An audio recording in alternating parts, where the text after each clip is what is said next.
جیسے کہ اللہ تعالیٰ نے قرآن کریم کے اندر بیان فرمایا ہے انی ارا فی المنام انی اذبحک فانظر ماذا ترى، کہ میں خواب میں دیکھ رہا ہوں کہ تمہیں میں ذبح کر رہا ہوں تو تمہاری کیا رائے ہے۔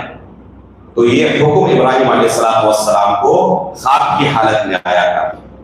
رسول اللہ صلی اللہ علیہ وسلم کی جو نبوت کے بعد کی زندگی ہے، اگر پوری زندگی کو دیکھا جائے تو اللہ کی طرف سے وحی آنے کے کل 6 طریقے اللہ کے رسول صلی اللہ علیہ وسلم کی زندگی میں ملتے ہیں۔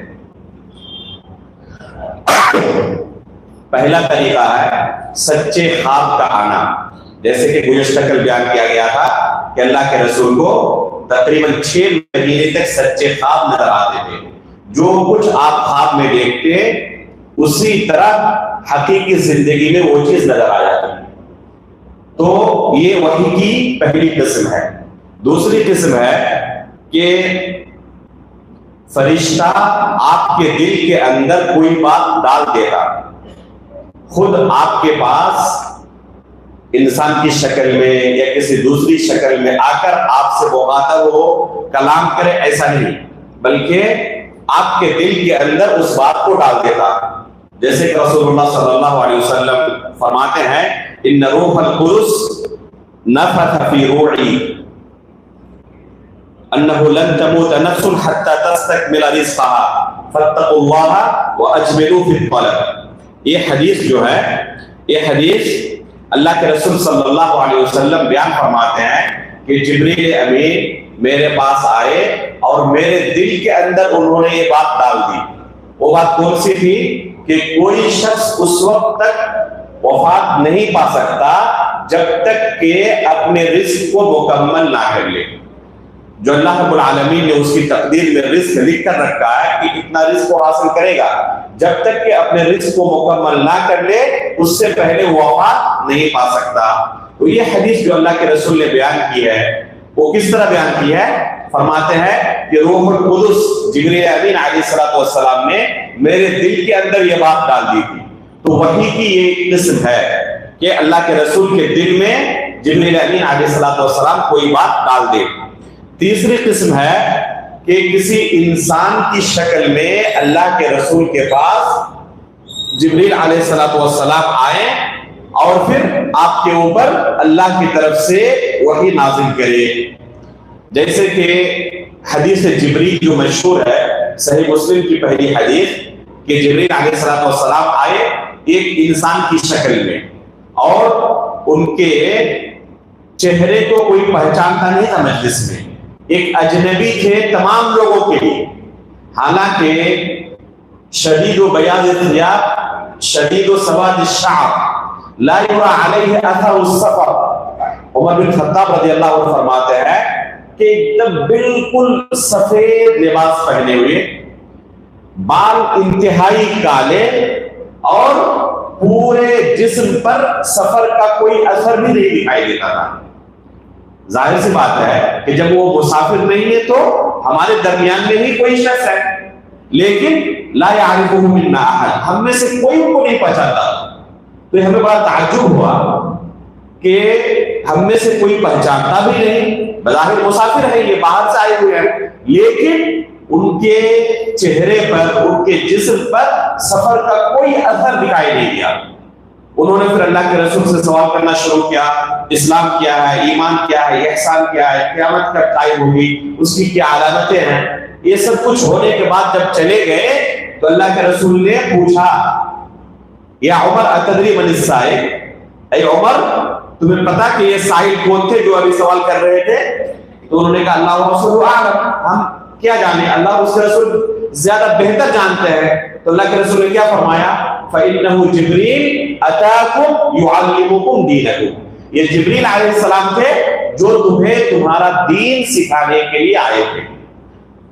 اس حدیث سے کیا پتا چلا کہ کبھی جبریل علیہ السلام کسی انسان کی شکل میں اللہ کے رسول کے پاس آتے تھے اور اس طرح وحی اللہ کے رسول پر نازل ہوتی تھی۔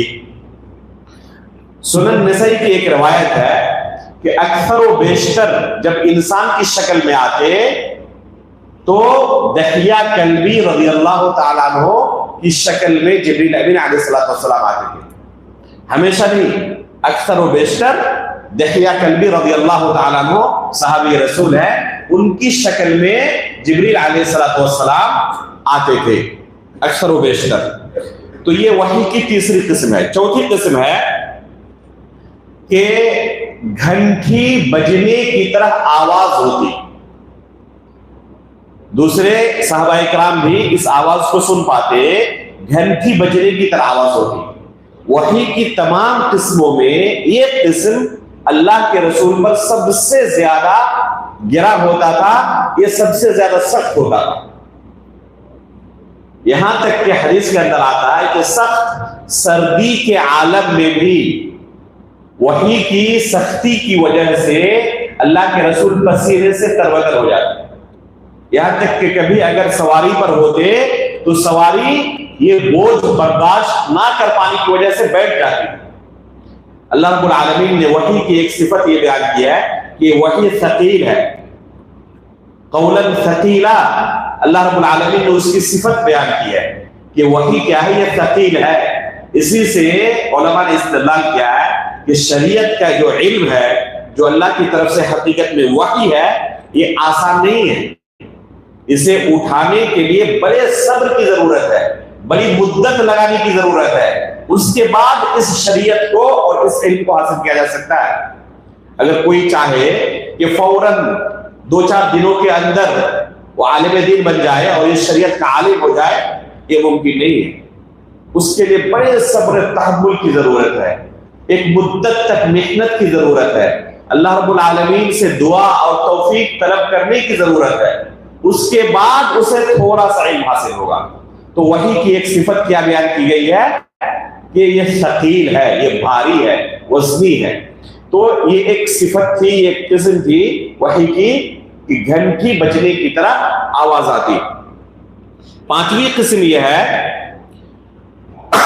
کہ اللہ کے رسول صلی اللہ علیہ وسلم بسا اوقات جبریل علیہ السلام کو ان کی اصل شکل میں دیکھتے تھے. جو ان کی اصل شکل تھی اس اصل شکل میں نظر آتے.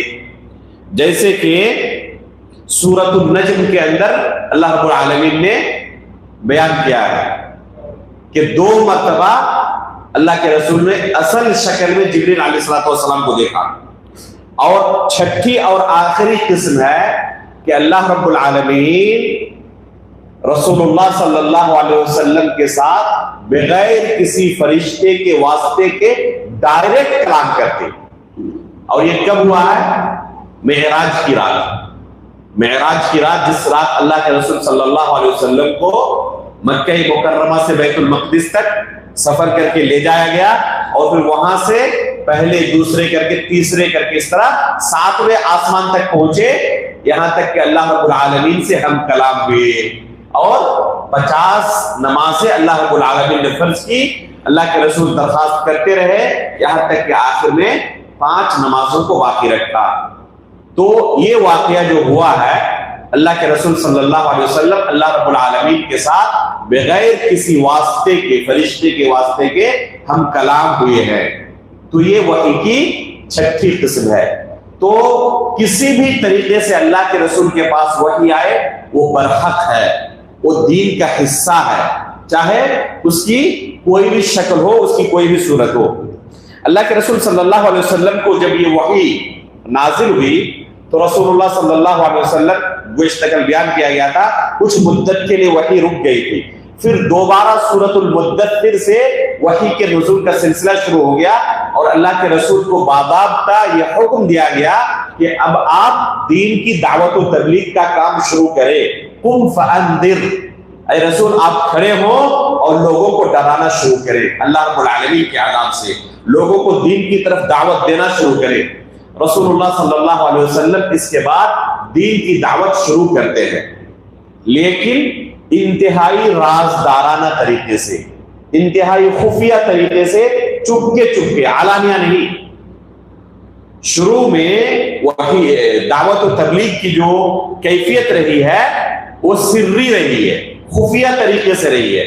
علل اعلان اللہ کے رسول جا کر لوگوں کے درمیان اسلام پیش نہیں کرتے تھے، بلکہ انتہائی خفیہ طریقے سے۔ اس میں ہمارے لیے نصیحت ہے کہ اگر حالات سازگار نہ ہو، اپنے نفس پر جان پر ڈر ہو کہ اسلام کی دعوت پیش کرنے سے ہمیں جانی طور پر نقصان پہنچایا جا سکتا ہے، تب بھی ہمارے اوپر دعوت واجب ہے۔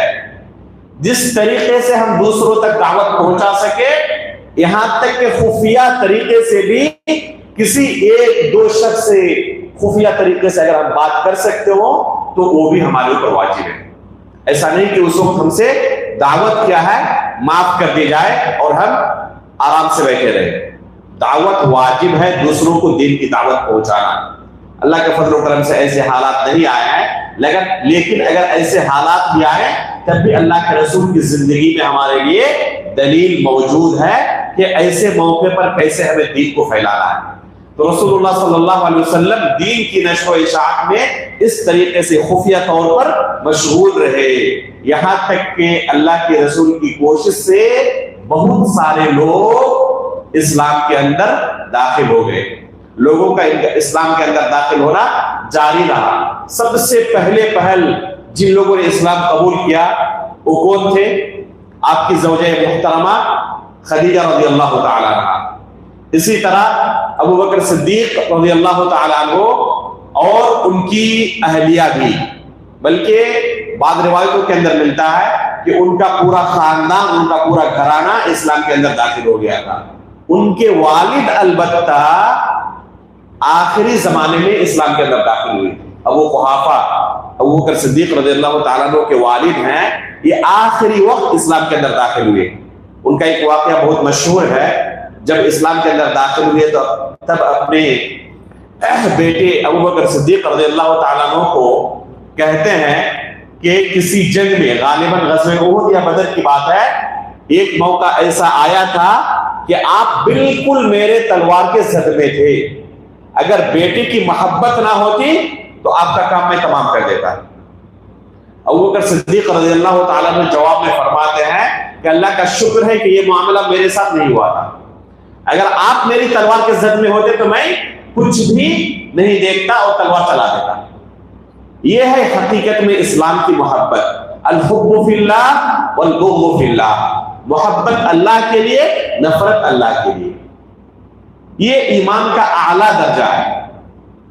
تو ابو بکر صدیق رضی اللہ تعالیٰ عنہ نے واضح طور پر کہا کہ اگر میرے ساتھ یہی معاملہ پیش آتا تو میں کوئی پرواہ نہیں کرتا کہ میرے والد محترم ہیں، ان کو چھوڑ دیا جائے، بلکہ میں تلوار چلا دیتا۔ تو یہ ابو بکر صدیق رضی اللہ تعالیٰ عنہ جو ابتدائی ایام اسلام قبول کیے تھے۔ اسی طرح آپ کے منہ بولے بیٹے زید بن حارثہ رضی اللہ تعالیٰ عنہ، زید بن حارثہ رضی اللہ تعالیٰ عنہ، انہوں نے بھی ابتدائی ایام میں ہی اسلام قبول کر لیا تھا۔ ان کے بھی اللہ کے رسول کے پاس آنے کا اور یہ جو منہ بولا بیٹا کا رشتہ کہا جاتا ہے، یہ رشتہ کیسے قائم ہوا، اس کے پیچھے بھی بہت ہی دلچسپ کہانی ہے۔ وہ کہانی یہ ہے کہ زید بن حارثہ رضی اللہ تعالیٰ عنہ وارضاہ یہ مکہ کے نہیں تھے، دور دراز کے علاقے کے رہنے والے تھے۔ یہ بچپنے کے عالم میں بہت چھوٹے تھے، ایک چھوٹے بچے تھے۔ اس وقت بازار میں کچھ لوگوں نے جو مکہ سے گئے تھے اس علاقے میں تجارت کرنے کے لیے اس بچے کو پکڑ کر لے کے آئے اور بیچ دیے۔ اس وقت زمانے جاہلیت میں یہ چیز عام تھی، کڈنیپ کر لینا بچوں کو، لوگوں کو، اور آزاد لوگوں کو غلام بنا لینا۔ اس زمانے جاہلیت کے اندر یہ چیز عام تھی، اسلام نے اسے حرام قرار دیا ہے، بلکہ ایسے لوگوں کو سخت وعید سنائی ہے جو آزاد لوگوں کو غلام بنا لیتے ہیں۔ یہ سخت وعید اسلام نے سنائی ہے، لیکن زمانے جاہلیت میں چیز موجود تھی۔ تو مکہ کے کچھ لوگ تجار یہ گئے تھے اور انہوں نے اس بچے کو کڈنیپ کر کے مکہ کے اندر آ کے بیچ دیا۔ ان کے والد حارثہ اپنے بچے کی تلاش میں ادھر سے ادھر بھاگ رہے ہیں، کہاں گیا میرا بچہ؟ لیکن بچہ تو ہے نہیں اس مارکیٹ میں، اس جگہ، وہ کسی دوسرے شہر میں پہنچ چکا ہے۔ فرماتے ہیں حارثہ کہ اس علاقے میں کوئی ایسی پہاڑی نہ تھی جہاں پر میں صبح جاتا اور شام تک اپنے بچے کو تلاشتے رہتا تھا۔ زمانہ بیت گیا اسی طرح، وہ ایک پہاڑی پر جاتے اور اس کی وادیوں میں اپنے بچے کو تلاشتے رہتے، شام کے وقت پھر تھکے مارے اپنے گھر واپس آتے، پھر صبح ہوتی پھر چلے جاتے کسی دوسری پہاڑی میں اپنے بچے کو تلاشنے کے لیے، تو ہو سکتا ہے میرا بچہ کہیں پھنسا ہوا ہو۔ اس طرح پریشان رہتے، زمانہ گزر گیا اور اپنے بچے کو تلاش رہے ہیں، لیکن بچہ ملے تب نہ جب وہاں ہو۔ بچہ تو تاجروں کے ساتھ آ کے مکہ پہنچ چکا ہے۔ ایک زمانے کے بعد کسی نے خبر دی کہ یہاں کہاں اپنے بچے کو تلاش رہے ہو، تمہارا بیٹا تو مکے میں ہے۔ جیسے خبر ملی فوراً سفر کر کے وہ مکہ پہنچے۔ جب ان تاجروں نے زید کو اس بازار سے کڈنیپ کیا تھا تو آ کے مکہ کے اندر بیچ دیا۔ خدیجہ رضی اللہ تعالی عنہ جو اللہ کے رسول کی زوجہ محترمہ ہے، ان کے غلام نے اس بچے کو جب دیکھا کہ بک رہا ہے، انہیں کیا پتا کہ اس کی حقیقت کیا ہے، اس طرح غلام بکتے تھے اور ان کی خرید و فروخت جائز تھی، یہ کوئی عیب کی بات نہیں تھی، تو خرید لیا اس بچے کو۔ اللہ کے رسول صلی اللہ علیہ وسلم نے جب خدیجہ رضی اللہ تعالیٰ عنہ کے پاس اس بچے کو، پیارے بچے کو دیکھا، کہا یہ بچہ کہاں سے آیا ہے؟ بتایا کہ اس طرح بازار سے خرید کے لائی۔ تو اللہ کے رسول نے خدیجہ رضی اللہ تعالیٰ عنہ سے اس بچے کو طلب کر لیا اپنے لیے، یا بعض روایت میں ملتا ہے کہ خود سے وہ ہدیہ کر دیا اللہ کے رسول کو۔ اس طرح اللہ کے رسول کے پاس زید رضی اللہ تعالیٰ عنہ پہنچ گئے تھے، کسی دوسرے شہر کے، دوسرے علاقے کے، اور اس طرح ہوتے ہوئے اللہ کے رسول تک پہنچے۔ اس زمانے میں تبنی کا سلسلہ، منہ بولا بیٹا بنانے کا سلسلہ رائج تھا، یہ کوئی عیب کی چیز نہیں تھی، اسلام نے اسے حرام قرار دیا ہے، وہ بھی جو خاص احکام و مسائل ہیں ان مسائل کو حرام قرار دیا جسے ہم بیان کر چکے ہیں۔ تو اللہ کے رسول نے اسے اپنے پاس رکھ لیا اور یہ سماج و معاشرے کے اندر بالکل مشہور ہو گیا کہ اللہ کے رسول کے یہ بیٹے ہیں، اللہ کے رسول کی طرف اس کی نسبت کرتے تھے۔ جب ان کے والد کو، زید رضی اللہ تعالیٰ عنہ کے والد حارثہ کو خبر ملی کہ میرا بیٹا تو مکہ میں ہے، دوڑتے بھاگتے آئے، مکہ پہنچے۔ مکہ آنے کے بعد لوگوں سے پتا کیا کہ کہاں ہے، تو لوگوں نے خبر کیا کہ یہ اللہ کے رسول صلی اللہ علیہ وسلم کے پاس موجود ہے۔ ابھی اللہ کے رسول اسلام نبی نہیں بنائے گئے، ابھی اسلام کی دعوت اللہ کے رسول نے پھیلانی شروع نہیں کی ہے۔ یہ حارثہ اپنے بچے کو تلاشتے تلاشتے اللہ کے رسول کے پاس پہنچ جاتے ہیں، دیکھتے ہیں کہ میرا بیٹا یہاں موجود ہے، بہت خوش ہوتے ہیں کہ الحمدللہ بیٹا واپس مل گیا۔ اللہ کے رسول کو کہتے ہیں کہ یہ میرا اپنا بیٹا ہے، آپ اسے واپس کر دیں۔ تو اللہ کے رسول حقیقت میں اگر انکار کر دیتے تو کیا ظلم کرتے؟ اس لیے کہ جو طریقہ تھا اس طریقے سے حاصل کیا تھا، یہ کوئی ظلم نہ ہوتا۔ اللہ کے رسول نے اس کے باوجود کہا کہ اگر وہ جانا چاہے تو ہمیں کوئی اعتراض نہیں، جا سکتا ہے۔ وہ خوش ہوئی، کہا کہ چلو بیٹا اجازت مل چکی ہے۔ زید رضی اللہ تعالیٰ عنہ نے کہا کہ اللہ کے رسول آپ کو چھوڑ کر میں کہیں نہیں جا سکتا۔ یہاں پر غور کریں کہ اللہ کے رسول کے ساتھ چند دن رہنے کے بعد ایک اجنبی چھوٹا بچہ کس قدر متاثر ہوتا ہے کہ اپنے والدین کو چھوڑنا گوارا ہے، لیکن اللہ کے رسول کو چھوڑنا گوارا نہیں ہے۔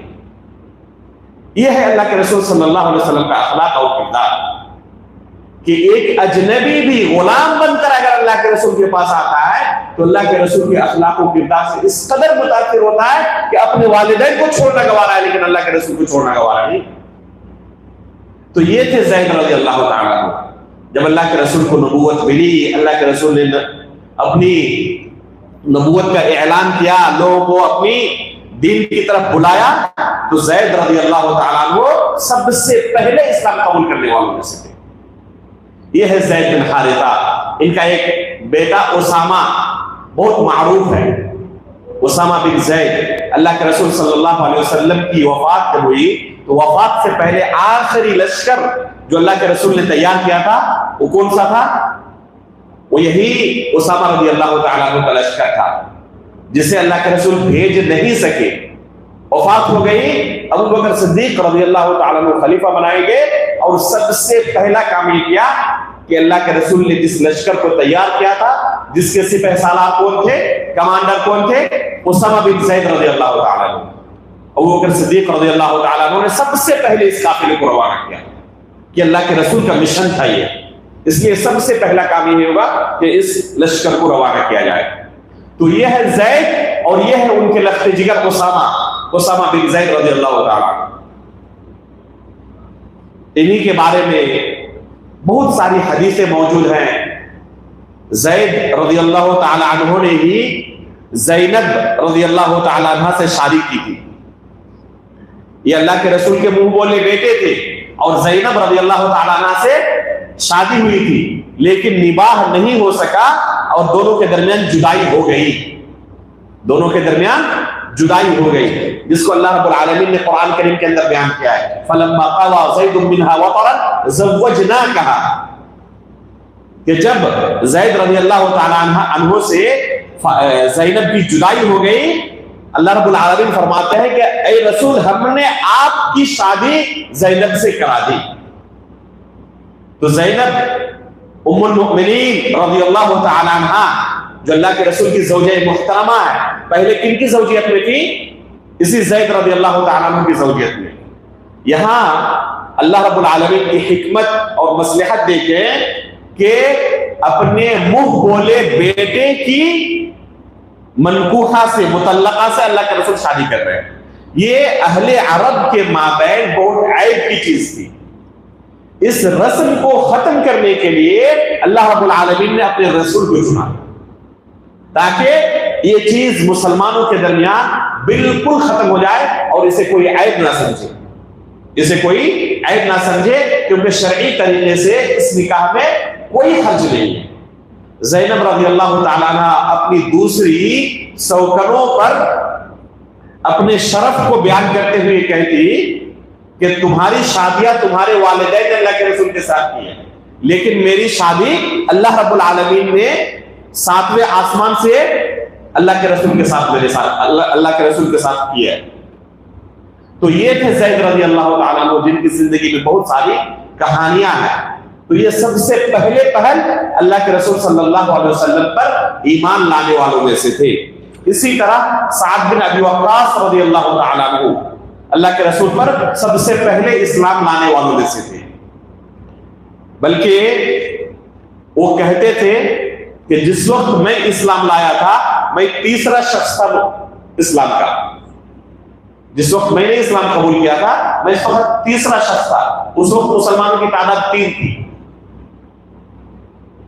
ایک خدیجہ رضی اللہ تعالی عنہ، ایک ابو بکر صدیق، اور تیسرا میں تھا. اور یہ حدیث صحیح ہے. البتہ ترتیب دینا کہ ایک کے بعد دیگرے کون مسلمان ہوئے، پھر کون ہوئے، پھر کون ہوئے، یہ مشکل معاملہ ہے. حالانکہ بعض روایتوں کے اندر اس طرح کی ترتیب موجود ہے، لیکن یقین کے ساتھ کہنا کہ وہ ان کے بعد ہی اسلام قبول کیے تھے، ان سے پہلے نہیں، یہ مشکل ہے. البتہ سب سے پہلے پہل اسلام قبول کرنے والوں میں یہ صحابہ اکرام ہیں. اسی طرح عبد الرحمن بن عوف رضی اللہ تعالیٰ عنہ سب سے پہلے اسلام قبول کرنے والوں میں سے ہیں. کہا جاتا ہے، روایت کے اندر آتا ہے کہ جب عبد الرحمن بن عوف رضی اللہ تعالیٰ عنہ اسلام قبول کیے تھے، مسلمانوں کی تعداد صرف 8 تھی. صرف 8 لوگ تھے مسلمانوں میں سے. ان میں سے کون تھے؟ عبد الرحمن بن عوف رضی اللہ تعالیٰ عنہ. اسی طرح علی رضی اللہ تعالیٰ عنہ سب سے پہلے اسلام قبول کرنے والوں میں سے تھے. اسی طرح عثمان بن عفان رضی اللہ تعالیٰ عنہ بھی سب سے پہلے اسلام قبول کرنے والوں میں سے ہے. طلحہ بن عبید اللہ رضی اللہ تعالیٰ عنہ جو 10 مبشرہ میں سے ہیں، جو عشرہ مبشرہ میں سے ہیں، یہ بھی سب سے پہلے اسلام قبول کرنے والوں میں سے ہیں۔ عبداللہ بن مسعود رضی اللہ تعالیٰ عنہ بھی سب سے پہلے اسلام قبول کرنے والوں میں سے ہیں، ان کا بھی ایک قصہ ہے اسلام قبول کرنے کا۔ ابو بکر صدیق رضی اللہ تعالیٰ عنہ اور اللہ کے رسول صلی اللہ علیہ وسلم عبداللہ بن مسعود کے پاس گئے، یہ بکریاں چرا رہے تھے، کہا کہ کچھ بکری کا دودھ ہمیں پلائیں، تو انہوں نے کہا کہ نہیں، میرے مالک نے مجھے امانت دی ہے، میرے مالک نے مجھے امانت دی ہے، میں اس میں خیانت نہیں کر سکتا۔ تو اللہ کے رسول نے کہا ان میں سے کیا کوئی ایسی بکری موجود ہے جو ابھی گابھن نہ ہوئی ہو؟ اس لیے کہ آپ کا مالک محاسبہ کرے گا اور ان کو حق ہے کہ جو دودھ موجود ہے اس کی آپ حفاظت کریں۔ تو کیا ایسی کوئی بکری موجود ہے جو ابھی حاملہ نہ ہوئی ہو، گابھن نہ ہوئی ہو؟ بتایا کہ فلاں بکری ہے۔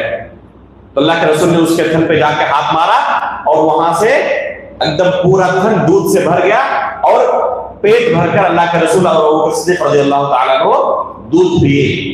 یہ چیز اپنی نظروں کے سامنے جب دیکھی انہوں نے تو یہ ان کے اسلام لانے کا سبب بنا کہ کوئی عام آدمی نہیں ہے۔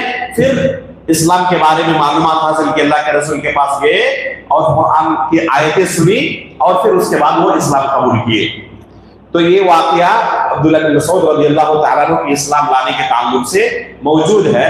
البتہ جس حدیث کے اندر یہ قصہ مذکور ہے اس حدیث کی سند میں معمولی سا کلام ہے، بہت سخت نہیں، اور اس طرح کی حدیثیں سیرت کے باب میں قبول کی جاتی ہیں، سیرت کے باب میں قبول کی جاتی ہے، یہاں تک کہ بعض علماء نے اسے حسن درجے کی حدیث بھی کہا ہے۔ اسی طرح سب سے پہلے اسلام قبول کرنے والوں میں زبیر بن عوام رضی اللہ تعالیٰ عنہ بھی تھے، اسی طرح خالد بن سعید بن العاص رضی اللہ تعالیٰ عنہ تھے، عمار بن یاسر اور ان کا گھرانہ بھی تھا، ان کی والدہ سمیہ رضی اللہ تعالیٰ عنہ جن کے بارے میں کہا جاتا ہے کہ اسلام کے اندر سب سے پہلی شہید ہونے والی خاتون ہے یہ۔ ابو جہل اور کفار مشرکین سخت عذاب دیتے تھے اسلام قبول کرنے کی بنا پر۔ اللہ کے رسول صلی اللہ علیہ وسلم ایک مرتبہ گزرے اور سخت عذاب کے اندر یہ مبتلا تھے، تو اللہ کے رسول نے انہیں تسلی دیتے ہوئے کہا صبرا آل یاسر فإن موعدکم الجنہ، اے یاسر کے گھرانے والے صبر کرو، تمہارا ٹھکانہ جنت ہے، میں جنت دیکھ رہا ہوں تمہارے لیے۔ تو یہ یاسر رضی اللہ تعالیٰ عنہ کا گھرانہ ہے، عمار رضی اللہ تعالیٰ عنہ، ان کی والدہ سمیہ رضی اللہ تعالیٰ عنہ، یہ سب سے پہلے اسلام قبول کرنے والوں میں سے ہے۔ اسی طرح بلال حبشی رضی اللہ تعالیٰ عنہ سب سے پہلے اسلام قبول کرنے والوں میں سے ہے۔ ان کے تعلق سے واقعہ بہت مشہور ہے کہ تپتی زمین پر، مکہ کی تپتی زمین پر ان کو لٹا دیا جاتا اور ان کے سینے پر پتھر رکھا جاتا تھا، اور ایسے عالم میں بھی وہ احد احد کی صدا لگاتے تھے کہ میرا پروردگار فقط اللہ رب العالمین ہے جو کرے کرتا ہے۔ کافی کوشش کی لوگوں نے کہ اسلام سے کسی طرح پھر جائے، لیکن آخری سانس تک اسلام سے پھرنے کے لیے وہ راضی نہیں ہوئے۔ اسی طرح سعد بن ابی وقاص رضی اللہ تعالیٰ عنہ، جن کا ابھی میں نے قصہ ذکر کیا، جن کے بارے میں کہا کہ تیسرے شخص تھے، وہ بیان کرتے ہیں کہ جب میں نے اسلام قبول کیا تھا تو مسلمانوں کی تعداد کتنی تھی؟ صرف 3 تھی۔ خود اپنے بارے میں بیان کرتے ہیں کہ جب میں نے اسلام قبول کیا تو میری والدہ مجھے اسلام سے پھیرنے کے لیے حد درجہ کوشش میں لگ گئی، یہاں تک کہ بھوک ہڑتال کر دیا، کسی طرح کامیاب نہیں ہوئی بات چیت کے ذریعے، تو کیا بھوک ہڑتال کر دیا کہ اب میں کچھ کھاؤں گی پیوں گی نہیں، یہاں تک کہ 3 دن مسلسل گزر گئے بھوکے پیاسے، کہ جب بیٹا دیکھے گا کہ والدہ اس حالت میں ہے تو رحم کھا کے اسلام چھوڑ دے گا۔ لیکن یہ اسلام ایسی چیز نہیں ہے کہ جس کے دل میں ایک مرتبہ داخل ہو جائے اسے اس طرح کی دھمکیوں سے کوئی اسلام چھوڑ دے، اور وہ بھی صحابہ اکرام تھے۔ جب 3 دن کا عرصہ گزر گیا تو بے ہوش ہو گئی ہے، ان کے ایک بچے نے ان کو پھر کھانا کھلایا، عمارہ نام تھا، ایک دوسرا بیٹا، اور پھر جب ہوش آیا تو بہت زیادہ بد دعائیں دینے لگے اپنے بیٹے کو، ایسے موقع پر اللہ رب العالمین کی طرف سے قرآن کی آیت نازل ہوتی ہے، وَإِن جَاهَدَاكَ عَلَىٰ أَن تُشْرِكَ بِي مَا لَيْسَ لَكَ بِهِ عِلْمٌ فَلَا تُطِعْهُمَا وَصَاحِبْهُمَا فِي الدُّنْيَا مَعْرُوفًا۔ اگر تمہارے والدین تمہیں شرک کرنے پر مجبور کریں، کوشش میں لگے رہیں کہ کسی طرح تم شرک کر لو، تو ایسے موقع پر والدین کی اطاعت مت کرو۔ والدین کی اطاعت واجب ہے، لیکن کب؟ جب وہ نیکی کا حکم دے۔ گناہ کے کام میں اللہ رب العالمین کے علاوہ کسی کی اطاعت جائز نہیں ہے۔ لا طاعت لمخلوق فی معصیت الخالق، اللہ رب العالمین کی معصیت میں کسی بھی مخلوق کی اطاعت جائز نہیں ہے۔ اللہ تعالیٰ نے فرمایا کہ اگر تمہارے والدین تمہیں شرک کرنے کا حکم دے تو ان کی اطاعت نہ کرو، فلا تطعهما وصاحبهما فی الدنیا معروفا۔ جہاں تک دنیاوی معاملات ہیں تو دنیاوی معاملات میں ان کے ساتھ حسن سلوک کرو، گرچہ وہ شرک پر کفر پر باقی ہو، لیکن تمہارے حسن سلوک کے وہ حقدار ہیں کیونکہ تمہارے والدین۔ البتہ گناہ کے کام میں ان کی اطاعت نہ کرو، لیکن دنیاوی معاملات میں ان کے ساتھ برا سلوک نہ کرو، ان کے ساتھ حسن سلوک کرو، اچھے طریقے سے پیش آؤ۔ تو یہ وہ صحابہ کرام تھے جو ابتدائی مرحلے میں جنہوں نے اسلام قبول کیا تھا، اللہ کے رسول کی دعوت پر لبیک کہا تھا۔ ظاہر سی بات ہے کہ جنہوں نے ان ابتدائی ایام میں اللہ کے رسول کا ساتھ دیا تھا، بعد میں جب اسلام مضبوط ہو گیا، بعد میں اسلام لانے والے کیا ان کا مقابلہ کر سکتے ہیں؟